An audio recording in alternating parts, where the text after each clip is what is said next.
बिस्मिल्लाहिर्रहमानिर्रहीम। अस्सलाम वालेकुम।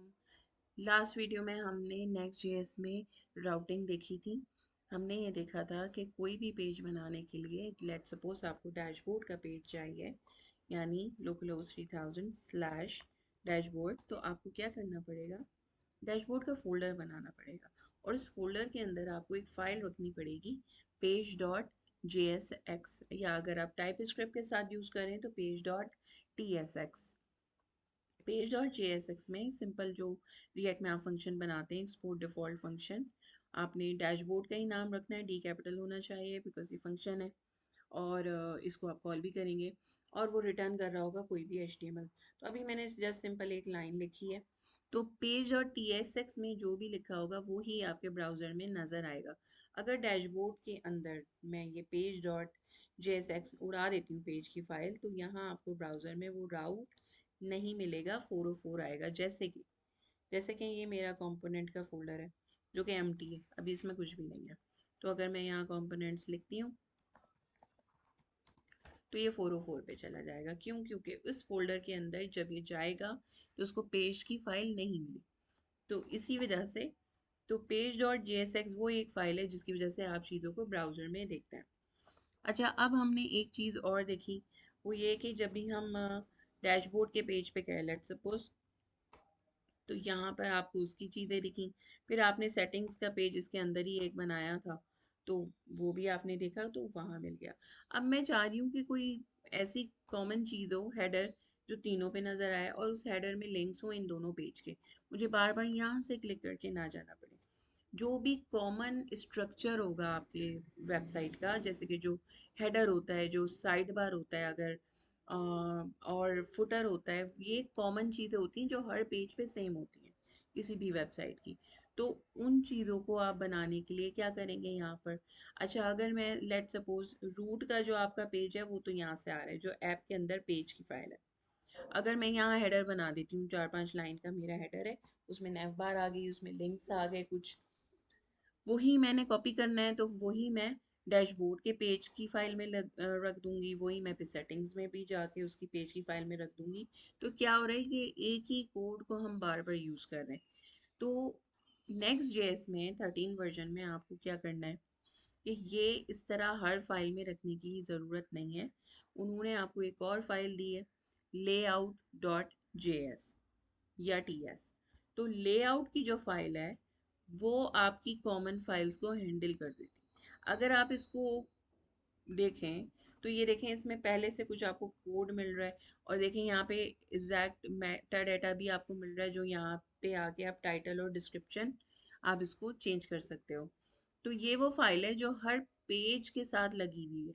कैसे आपको पता चल रहा है, ये जो चिल्ड्रन लिखा है ये प्रॉप लेती है, ये क्या करती है, ऑलरेडी आपकी फाइल यूज़ हो रही है, आपको पता भी नहीं चल रहा है। ये जो आपकी फाइल है रूट पे हेलो वर्ल्ड हाई अगेन जो आपका लिखा हुआ है रूट की पेज डॉट JSX में, बेसिकली ये एज ए चिल्ड्रन लेआउट में जा रहा है, वो यहाँ पे लिखता है।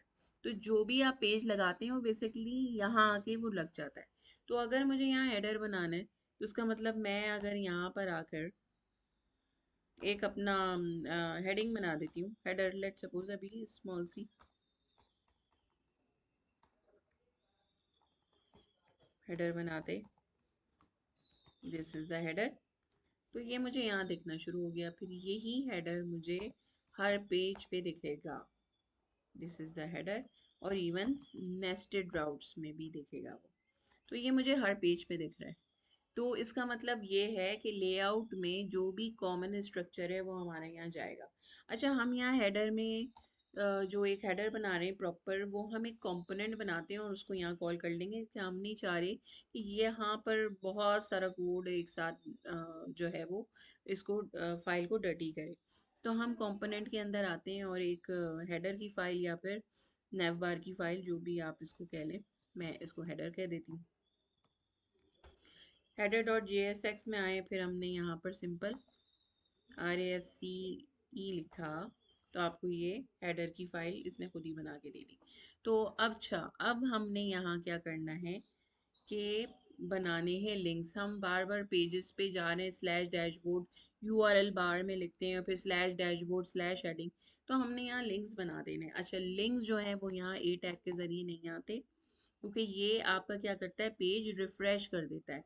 और हमारा मेन मकसद रिएक्ट का और नेक्स्ट जेएस का है ही ये कि पेज रीलोड हुए बगैर जो है आपको सारा डेटा पेज पे मिलना चाहिए।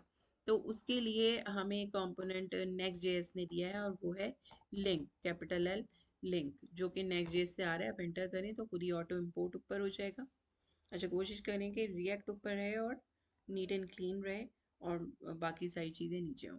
तो लिंक जो है आप जितने चाहें यहाँ लगा लें। इधर बिल्कुल ए टैग की तरह काम करता है, बस ये आपके पेज को रिफ्रेश नहीं करेगा। पहला मेरा पेज है डैशबोर्ड, ये वो टेक्स्ट है जो आपको दिखेगा ब्राउज़र पे। और ये कहाँ जा रहा है, इसमें एच में हम इसको लिंक देंगे। ये कर्ली ब्रैकेट्स हटा दें और कोटेशन में आप दें स्लैश डैशबोर्ड। अच्छा, रूट यूआरएल तो है ही आपका, तो वो तो वहाँ है ही। तो अगर आपने आगे का जो यूआरएल वो यहाँ देना है और मेक श्योर करिएगा वही स्पेलिंग हो जो यहाँ आपने फोल्डर पे राउट बनाया है। इसी तरह दूसरा मेरा राउट कौन सा है, दूसरा जो राउट है वो सेटिंग्स है, तो वो सेटिंग्स बनाऊंगी मैं और यहाँ लिख दूंगी डैशबोर्ड स्लैश सेटिंग्स। अच्छा, ये एरर दे रहा है क्योंकि ये कह रहा है कि रिटर्न में आप दो चीज़ें भिजवा रहे हैं। हमेशा यहाँ पे एक चीज़ भिजवाई जाती है, यानी एक कंपोनेंट। तो आपने नेव के अंदर इन दोनों को उठाकर यहाँ रख देना है। तो अब देखें वो एरर ख़त्म हो गया। तो अब ये आपका जो हेडर है ये डन हो चुका है। अब आप इसको लेआउट की फाइल में यहाँ पर आकर कॉल कर लें। तो मैंने क्या नाम रखा था फंक्शन का, हेडर। तो ये देखें हेडर कंपोनेंट्स में से आ रहे हैं, यहाँ पर एंटर कर दें। ये आपका हेडर कॉल हो गया। अब हम देखते हैं ये जो लिंक है आपकी हर फाइल में, अब ये इस पेज पे भी, आपके डैशबोर्ड के भी पेज पे और सेटिंग्स की पेज पे, हर पेज पे लग के ये हेडर आएगा। ये देखिए आ गया आपका। और इसके बाद अगर मैं राउट, अच्छा होम भी हमने लिंक पे लगाना है। हम दोबारा कंपोनेंट के अंदर आते हैं और यहाँ पे होम नाम का पेज भी बना लेते हैं, सो दैट हम रूट पे भी जा सकें। तो ये जाएगा हमेशा रूट पे। तो रूट के लिए आपसे स्लैश लगा दें। ओके, तो ये आपका होम हो गया, ये आपका डैशबोर्ड हो गया और ये आपका सेटिंग्स हो गया। आप क्लिक करके देख भी लें। और ये देखें जब आप डैशबोर्ड के पेज पे हैं तो आपको ये हेडर मिल रहा है, गायब नहीं हो गया। सेटिंग्स पे भी आपको ये हेडर मिल रहा है और होम पे भी मिल रहा है। यानी ये बात साबित हो गई कि लेआउट का पेज जो आपकी कॉमन स्ट्रक्चर है आपकी वेबसाइट का, आपने सारी चीज़ें यहाँ रखनी है और बाकी का पेज यहाँ चिल्ड्रन के अंदर वो आपको चीज़ें दिखेंगी। तो ये वो प्रॉप्स है जो वो लेता है। तो यानी हम अगर डैशबोर्ड के पेज पे गए हैं तो जो भी उसके अंदर HTML है वो यहाँ चिल्ड्रन में आ जाएगी और हेडर ये आ जाएगा। इसी तरह आप फुटर भी बना सकते हैं। आप फुटर यहाँ कंपोनेंट्स में बना लें और उसको यहाँ इधर आके आप इस तरह करके कॉल कर लें। तो ये आपका होमवर्क है, असाइनमेंट है, ये आप करके देखें और फिर मुझे बताइएगा अगर कोई प्रॉब्लम होती है। Thank you.